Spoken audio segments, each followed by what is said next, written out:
بسم اللہ الرحمن الرحیم۔ السلام علیکم، کیسے ہیں آپ سب؟ امید کرتی ہوں آپ سب بالکل ٹھیک ہوں گے۔ آج کی ویڈیو کلاس 3 کی اسلامیات کی بک پر ہے اور آج میں آپ کے ساتھ یونٹ نمبر 3 دا ہولی قرآن کی ریڈنگ شیئر کرنے جا رہی ہوں۔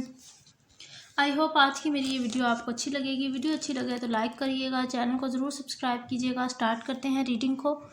You must have seen and read in Quran at home. It is the holy book sent by Allah to guide us. Allah sent it to our Prophet صلی اللہ علیہ وسلم. ہم قرآن مجید کو گھر میں پڑھتے بھی ہیں اور دیکھتے بھی ہیں۔ ساتھ ہی یہ جو ہماری قرآن پاک کتاب ہے، ہماری ہولی بک ہے، یہ ہمیں اللہ تعالیٰ کی طرف سے ایک انعام ہے، ہمیں اللہ تعالیٰ کی طرف سے ملی ہوئی ہے تاکہ ہم اس دنیا میں رہ کر تمام جو بھی ہمیں گائیڈ لائنس کی ضرورت پڑے ہم قرآن میں دیکھ سکیں کہ دین اسلام کے مطابق ہم نے کیا چیز کرنی ہے، اس کسی بھی کام کو کرنے کے لیے اس کا کون سا طریقہ ہونا چاہیے۔ اللہ سینٹ اٹ ٹو اور پروفٹ صلی اللہ علیہ وسلم. اللہ تعالیٰ نے اس کتاب کو ہمارے نبی صلی اللہ علیہ وسلم کے ذریعے ہم تک پہنچایا ہے۔ The angel حضرت جبرائیل علیہ السلام brought it to him in messages called wahi. All that Allah said to our Prophet صلی اللہ علیہ وسلم was written down by his companions. These writings were put together in a holy Quran. اور یہ جو قرآن پاک کتاب ہے، ہماری ہولی کتاب ہے، یہ جو ہے آسمانی کتاب، یہ حضرت جبرائیل علیہ السلام تھوڑا تھوڑا حصہ کر حضرت محمد صلی اللہ علیہ وسلم کے پاس یہ پیغام پہنچاتے اور جس کو ہم وحی کہتے ہیں۔ اور یہ تمام پیغام جو چیزیں اللہ تعالیٰ نے ہمارے پیارے نبی صلی اللہ علیہ وسلم کو سکھائی، انہیں بتائیں، وہ ان کے صحابہ جو تھے ان کے ساتھ جو ہوتے تھے وہ ان کی ہیلپ کرتے تھے، ان کو رائٹ کر لیتے تھے، اور یہ تمام چیزیں قرآن میں موجود ہیں۔ The Quran tells the people to lead a good life, to believe in Allah alone and obey Him.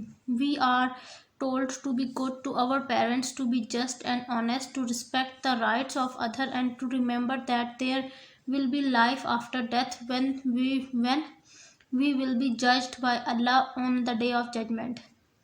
اب وہ کہہ رہے ہیں قرآن کے ذریعے جو ہے، قرآن مجید پہ جو بھی احکامات ہیں ان پر عمل کر کے ہر انسان ایک اچھی زندگی گزار سکتا ہے، اور ہمیں چاہیے کہ ہم اللہ تعالیٰ کو اس کی ذات میں، اس کی صفات میں اکیلا یکتا تسلیم کریں اور ان کی عبادات کریں۔ اس کے علاوہ پیرنٹس کی جو ہے رسپیکٹ کریں، اپنے والدین کی، ان کے ساتھ وفادار ہوں، اور اس کے علاوہ ان کے جو بھی حقوق ہیں وہ ان کو دیں۔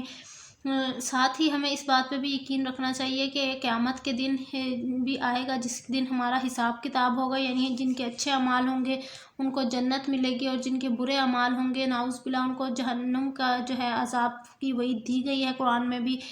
تو ہمیں جو ہے کوشش کرنی چاہیے کہ ہم اچھے اعمال کریں۔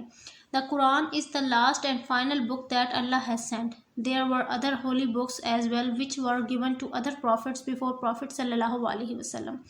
All of them gave the same message, that Allah is the only one and the master of the universe. The 4 holy books that Allah has sent are. اب وہ کہہ رہے ہیں کہ جو قرآن پاک ہے وہ اللہ تعالیٰ کی آخری آسمانی کتاب ہے جو اللہ تعالیٰ نے بھیجی، اور اس کے علاوہ بھی 3 اور کتابیں تھیں جو پہلے ہمارے پیارے نبی صلی اللہ علیہ وسلم سے آنے والے پہلے جو نبی تھے ان کے اوپر اتاری گئیں وہ کتابیں، اور ان تمام اسلامی کتابوں میں بھی جو ہے اللہ تعالیٰ کو ایک ماننے کی بات کی گئی ہے، اور اللہ تعالیٰ کو اس پوری کائنات کا جو ہے یہ کہا گیا ہے کہ ہمارے پوری کائنات پر صرف اور صرف ہمارے رب کا حق ہے، یعنی ہمارے رب نے ہی اس کائنات کو تخلیق کیا ہے۔ پہلی کتاب کا نام کیا تھا؟ توریت، جو کہ حضرت موسیٰ علیہ السلام پر اتری تھی۔ زبور حضرت داؤد علیہ السلام، انجیل حضرت عیسیٰ علیہ السلام، اور آخری کتاب یعنی ہولی قرآن جو ہے وہ ہمارے پیارے نبی صلی اللہ علیہ وسلم پر اتری تھی۔ قرآن given to our dearly dear prophet محمد صلی اللہ علیہ وسلم، یہ لکھا ہوا بھی ہے۔ اب ہم نیکسٹ پیج پر آ جاتے ہیں، page number 16 per. The Quran is the last book of Allah. Allah has completed His teaching in the Quran. It is a guide for all people of the world for all times. We must try to do what Allah tells us in the Quran. For this we must read and understand the Quran. وہ وہی بات کہہ رہے ہیں کہ اللہ تعالیٰ کی جو آخری کتاب ہے وہ قرآن پاک ہے، اور اللہ تعالیٰ نے اس میں تمام باتیں لکھ دی کہ ہر زمانے اور ہر دور کے لیے کوئی جو ہے ایسا دور نہیں جس کے لیے انسٹرکشنز نہ لکھی ہوئی ہوں یا اس کے لیے گائیڈ لائن نہ دی ہو لوگوں کو۔ تو اسی لیے ہمیں چاہیے کہ ہم قرآن مجید کو پڑھیں، اس کو سمجھیں کہ قرآن مجید میں ہمارے رب نے ہمیں کیا کرنے کا حکم دیا ہے۔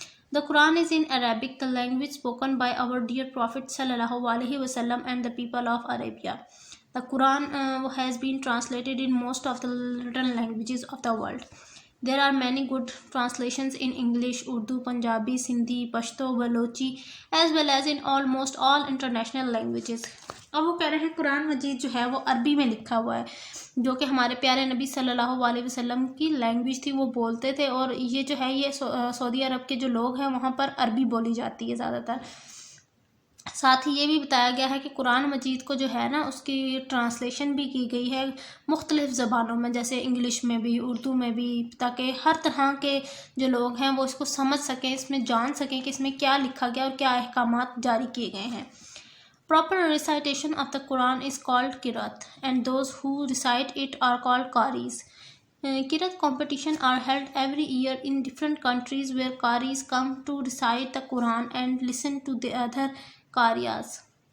Tapes, CDs and TV programs of beautiful Qiraat are available for those who like to listen it and to correct or improve their own recitation.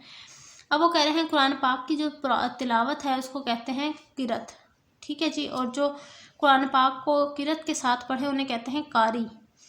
مختلف ملکوں میں جو ہے یہ قرأت کمپٹیشن ہوتا ہے ہر سال، جس میں مختلف بہت سارے جو ہیں پوری دنیا سے قاری آتے ہیں، اس کمپٹیشن میں پارٹیسپیٹ کرتے ہیں۔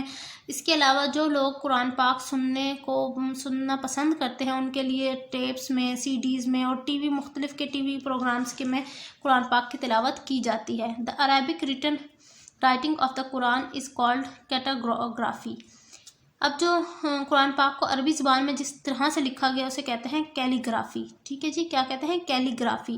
The Quran is also hand written with great devotion by many calligraphers. Such beautiful calligraphy can also be seen in mosque, museum, and some other buildings. Calligraphy competition are also held. Some examples of calligraphic styles are as given. اچھا جی، انہوں نے کتنی اچھی بات کہی کہ قرآن مجید کو جو ہے کیلیگرافک فارم میں لکھا گیا ہے، اس خوبصورتی سے لکھا گیا ہے۔ کیلیگرافی بیسیکلی کسی بھی چیز کو لکھنے کی خوبصورتی کو کہا جاتا ہے، ٹھیک ہے، اور جو ہے مختلف کیلیگرافرز نے جو ہے قرآن مجید کو لکھا، خوبصورت انداز میں لکھا، اور اس کا بھی ایک پراپر کمپٹیشن ہوتا ہے جو کہ ہر سال منعقد کیا جاتا ہے۔ اور دیکھیے یہاں پر انہوں نے کیلیگرافی دکھائی ہوئی بھی ہے، دیکھیے بہت سارے کیلیگرافر اس طرح سے لکھتے ہیں اللہ اکبر کو، پھر اس طرح سے بھی لکھتے ہیں، خوبصورتی میں مزید اضافہ کرتے چلے جاتے ہیں، ٹھیک ہے جی۔ زبان وہی عربی ہی ہے لیکن بس لکھنے کا طریقہ مختلف ہے، جیسے ہم سب کی اردو کی رائٹنگ ایک جیسی تو نہیں ہے، ہر انسان کی مختلف ہے۔ تو یہ تھی میری آج کی ویڈیو۔ آئی ہوپ آج کی ویڈیو آپ کو اچھی لگی ہوگی، جو کہ تھی جی یونٹ نمبر 3 پر ہولی قرآن۔ آئی ہوپ آج کی ویڈیو آپ نے بہت انجوائے کی ہوگی، جو کہ بہت ساری معلومات سے بھری ہوئی تھی۔ ملتی ہوں نیکسٹ ویڈیو میں، تب تک کے لیے اپنا بہت سارا خیال رکھیے گا، مجھے دعاؤں میں یاد رکھیے گا۔ اللہ حافظ۔